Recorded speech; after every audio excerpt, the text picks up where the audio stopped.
Now we will start with an important note. If K कोई algebraic number field है degree n over Q and A1 to AN belongs to QK are Li over Q, then there is an integral basis W1 W2 up to Wn of QK such that AJ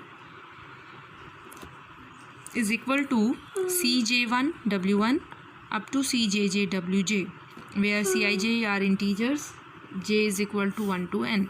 देखिए अगर ये A1 to AN Li elements हैं तो एक integral basis ऐसा exist करेगा such that these elements can be written as linear combination of Wi's. अब क्योंकि ये Li एलिमेंट्स हैं सो अगर हम इनको इस फॉर्म में लिख पा रहे हैं where these are integers then W1 to Wj these are integral domains. Now we will do an important exercise here. If Q is contained in K which is contained in L and K and L are algebraic number fields, अगर Q K में contained है और K L में और K and L algebraic number fields हैं, then we have to show that discriminant of K divides discriminant of L. Let अब देखिए सबसे पहले हम ले लेते हैं degree of K over Q M and degree of L over K. K की डिग्री ओवर Q हमने M ले लिया, L की डिग्री ओवर Q हमने N ले लिया. अब हमें suppose A1 to AN integral basis ले लिया हमने K के लिए एंड अब ये इसकी एक्सटेंशन है L, K की एक्सटेंशन है. तो अगर इंटीग्रल बेसिस ऑफ K हमने A1 to AN लिया है तो हम इसको बेसिस को एक्सटेंड कर लेते हैं L के लिए A1 to MN तक. ठीक है, AN के बाद MN तक हमने इसको एक्सटेंड कर लिया which is Li over Q. Then suppose that AI is an algebraic integer, so there is an integral basis of QL such that AJ is equal to this. बाय अबो अभी हमने जो नोट किया था कि अगर ये Li एलिमेंट्स हैं तो हम इनको linear combination of integral basis लिख सकते हैं. तो AJ अगर W1 to Wmn this is integral basis of QL field, then AJ is equal to linear combination of these. Now since Cij is triangular matrix, अगर हम इसको matrix form में convert करें तो Cij जो है that is a triangular matrix क्योंकि M और N इक्वल नहीं है. तो it is easy to see that W1 to Wn lies in K. देखिए ये सारे जो हैं एलिमेंट्स ये K में कैसे लाई करते हैं. अब Wi तो एल्जेब्राइक इंटीजर्स हैं और A1 to AM integral basis है K का. तो इसका मतलब क्या हो गया कि अबो रिमार्क से कि W1 to Wn हमने इसको लीनियर कॉम्बिनेशन की फॉर्म में लिखा था AJ is equal to C1 W1 C2 W2 ऐसे लिखा था. तो इसका मतलब W1 to Wn जो है वो इंटीग्रल बेसिस फॉर्म करते हैं K के लिए. अब ये अगर इंटीग्रल बेसिस है K का सो W1 to Wn lies in K. अब डिस्क्रिमिनेंट की डेफिनेशन यूज़ करते हैं by definition of discriminant of L. Sigma 1 to sigma N sigma Mn embeddings of L ले लिया. L में हमारे पास क्या था Mn तक एलिमेंट्स थे तो सिग्मा 1 to सिग्मा Mn हमने एम्बेडिंग्स ले ली L की into C such defined as sigma I Wj is equal to Wji for J1 to M. देखिए एम्बेडिंग्स हमने डिफाइन की हैं sigma I Wj as Wji where J lies between 1 and M. Now देखिए we order sigma 1 to sigma Mn such that sigma Ix जो है वो suppose sigma I dash x के equal होगी when I is congruent to I dash mod M. ऐसे हमने इसको order किया है. मैं जो हमारी एम्बेडिंग्स हैं उसको हमने इस तरह से डिफ़ाइन किया है कि अगर I डैश के कॉन्ग्रुएंट है तो सिग्मा I भी सिग्मा I डैश के इक्वल होगा. तो अब यहाँ पर देखिए DL डिस्क्रिमिनेंट किसके इक्वल होता है determinant of sigma I Wj का स्क्वायर. ये हमने पहले अर्लियर जितनी भी थ्योरम्स की हैं उसमें ये रिजल्ट्स हम सब प्रूव कर चुके हैं कि discriminant will be equal to determinant of sigma I Wj square के इक्वल होता है. अब यहाँ पर इस L फील्ड में इम्बेडिंग्स है mn, और हमने इम्बेडिंग्स को डिफ़ाइन कैसे किया है, डिफ़ाइन हमने सिर्फ m एलिमेंट्स तक किया है। और इसके बाद हमने एक चीज़ और डिफ़ाइन की है कि अगर i डैश के इक्वल है तो sigma i x sigma i dash के इक्वल होगा। तो अब देखिए इसको कैसे किस तरीके से करेंगे। अगर हम इसको मैट्रिक्स फॉर्म में लिखते हैं तो सिग्मा W11 डिस्क्रिमिनेंट की डेफिनेशन लिखें, DL की वैल्यू किसके इक्वल होगी, W12 अप टू W1m। अब टोटल mn एलिमेंट्स हैं, तो next element will be m+1 W1 m+2, somewhere there will come n and last will be m। अब देखिए इस टाइप से एलिमेंट्स आएंगे, total m rows and n columns आएंगे। तो यहाँ तक ले लेते हैं इसको W1 n तक। सेकंड ऐसे ही सेकंड कहीं पर यहाँ पर mth भी आएगी क्योंकि m लेस देन n है, m में कम एलिमेंट्स हैं, WM2 WMm, फिर WM m+1 WM m+2। Similarly last में हमारे पास वैल्यू क्या आ जाएंगी, WMm। इसके बाद नेक्स्ट आ जाएगी WM+1 1 WM+1 2 WM+1 m m+1 m+1 WM+1 m+2 up to last में WM+1 n, this is n।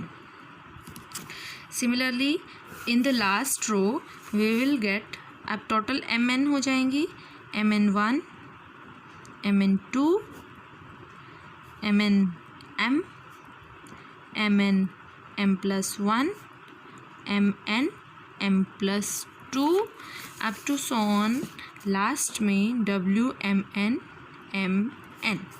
इस तरीके से हम इसका डिस्क्रिमिनेंट डिफाइन करेंगे कि पावर 2, ठीक है। तो अब देखिए यहाँ पर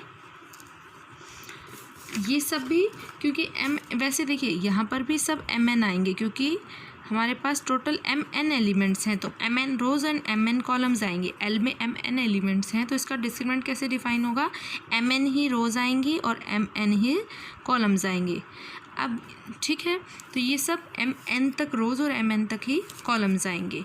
अब इसके बाद ये क्योंकि डिस्क्रिमिनेंट है तो discriminant of this will B का स्क्वायर आ जाएगा। अब यहाँ पर देखिए हमने एम्बेडिंग कैसे डिफ़ाइन की थी कि अब एम्बेडिंग हमने डिफ़ाइन की थी if i is congruent to i dash mod m, तो sigma i x sigma i dash x के इक्वल है। तो यहाँ पर इसी रिज़ल्ट को हम फॉलो करेंगे कि अगर हमारे पास देखिए रिज़ल्ट हमारा क्या था कि अगर i इक्वल है i डैश मोड m के, तो sigma i x will be equal to sigma i dash x if i is congruent to i dash mod m। तो यहाँ पर क्योंकि m+1 किसके कॉन्ग्रुएंट होता है, 1 मोड m के, ये इसको डिवाइड करेगा इन दोनों के डिफरेंस को।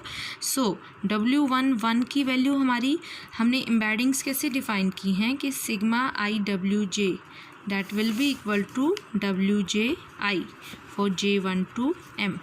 एम्बेडिंग्स हमने ऐसे डिफ़ाइन की हैं। तो W11 की वैल्यू क्या हो जाएगी, दोनों 1 1 है तो सिग्मा 1 W1 एंड क्योंकि 1 कॉन्ग्रुएंट है m+1 के, तो अभी हमने क्या डिफ़ाइन किया कि दोनों इक्वल होती हैं। अगर ये दोनों आपस में कॉन्ग्रुएंट हैं तो ये दोनों कॉन्ग्रुएंट हैं, तो सिग्मा 1 की जगह पे हमारे पास i की जगह i डैश, डेट मीन्स 1 की जगह पे m+1 आ जाएगा W1। This will be equal to this and this is the value of हमारे पास sigma i dash x। It will be equal to W1 की पावर m+1। ये वैल्यू आ गई हमारे पास, ठीक है। तो W11 इक्वल आ गया W1 की पावर m+1 के। तो अब इसमें देखिए तो W1 की पावर m+1 हमारे पास किसके इक्वल आ गई, W1 की पावर m के।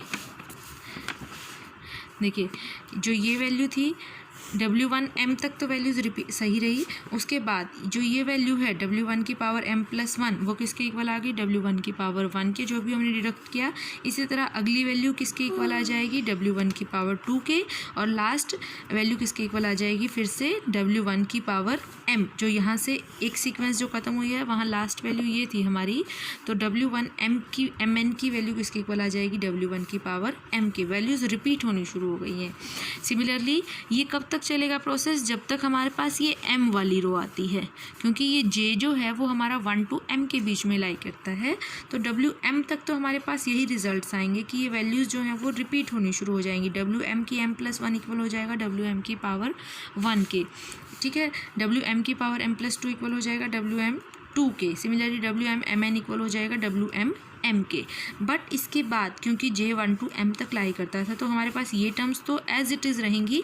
तो आपका जो डिटर्मिनेंट है वो किस में चेंज हो गया, ये वैल्यू सेम रहेंगी। यहाँ तक तो वैल्यूज़ हो गई हैं रिपीट, इसके बाद वैल्यू सेम रही हैं हमारे पास, यूँ की वैल्यूज़ हैं। अब हमने क्या किया, इस पर कॉलम ऑपरेशंस लगाए हैं कि ये जो m+1th कॉलम है इसमें से फर्स्ट कॉलम को सब्ट्रैक्ट किया तो क्या वैल्यू आएगी, यहाँ पर इस कॉलम में चेंज देखिए, ये कॉलम्स तो एज इट इज़ हैं यहाँ तक, इसमें से इसको सब्ट्रैक्ट करेंगे 0, इसमें से इसको सब्ट्रैक्ट करेंगे 0, यहाँ तक तो वैल्यूज़ आएंगी 0।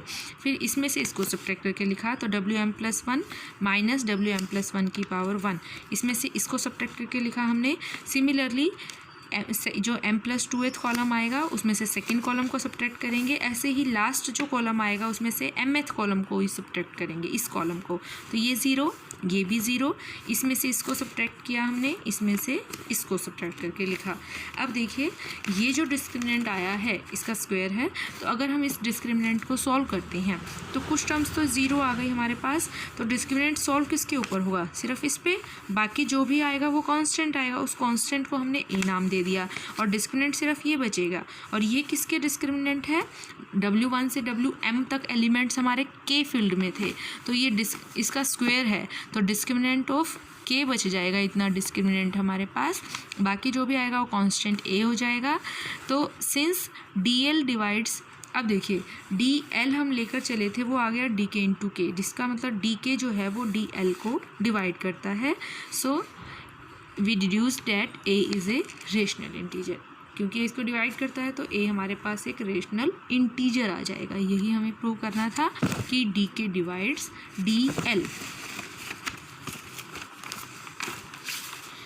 Now we have little small result, the sign of the discriminant. Suppose K is a number filled with R1 real embeddings and 2 R2 complex embeddings.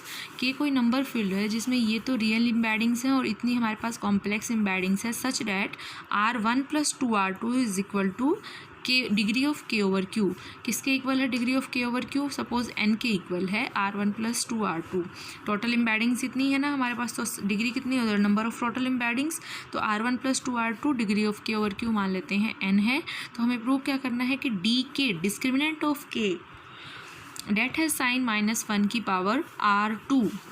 अब देखिए W1 to Wn integral basis है, DK हम ऐसे define करते हैं where these are embeddings. अब clearly अगर हम इसका कंजुगेट लेते हैं तो कंजुगेट ओवर रियल एम्बेडिंग्स तो वही का वही होगा, ओवर कॉम्प्लेक्स एम्बेडिंग्स हमारे पास कंजुगेट में क्या होता है, माइनस का साइन आ जाएगा। तो इसके अगर कंजुगेट लेंगे तो कॉम्प्लेक्स एम्बेडिंग्स कितनी है हमारे पास, 2R2, ठीक है। तो complex embeddings R2 complex embeddings है, तो -1 की power R2 determinant of this बच जाएगा। अब R2 रोज़ में क्योंकि चेंज आएगा ना हमारे पास, कॉम्प्लेक्स कंजुगेट्स में R2 रोज़ में चेंज आएगा, तो -1 जो साइन है वो R2 टाइम्स आएगा बाहर। अब अगर R2 इवन है, दो पॉसिबिलिटीज़ लेते हैं, if R2 is even then determinant of this is real. अब अगर R2 इवन है तो इसका डिटर्मिनेंट हमारे पास रियल आएगा क्योंकि पॉजिटिव हो जाएगा। अब अगर R2 ओड है तो डिटर्मिनेंट जो है वो हमारे पास प्योरली इमेजनरी आ जाएगा, क्योंकि हमारे पास क्या आएगी इसकी वैल्यू, इमेजनरी वैल्यू बचेगी ओड रोज में माइनस साइन आएगा तो वैल्यू जो है डिटर्मिनेंट प्योरली इमेजनरी आ जाएगा उस केस में। या फिर आप यहाँ से भी देख सकते हैं, अगर R2 इवन है तो -1 की पावर पॉजिटिव आ जाएगी, तो डी के डिस्क्रिमिनेंट जो है वो पॉजिटिव आएगा, और अगर R2 ओड है तो discriminant will B negative. Hence, we have completed the topic of norm and traces, and the next video we will start the next topic.